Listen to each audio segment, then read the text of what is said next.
نماز جنازہ فرض کفایہ ہے،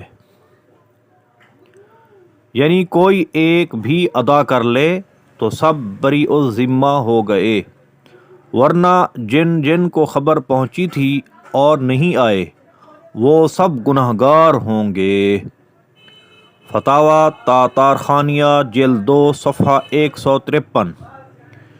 اس کے لیے جماعت شرط نہیں، ایک شخص بھی پڑھ لے تو فرض ادا ہو گیا۔ فتاوی عالمگیری جلد 1 صفحہ 162۔ نماز جنازہ کی فرضیت کا انکار کفر ہے۔ فتاوی تاتارخانیہ جلد 2 صفحہ 154۔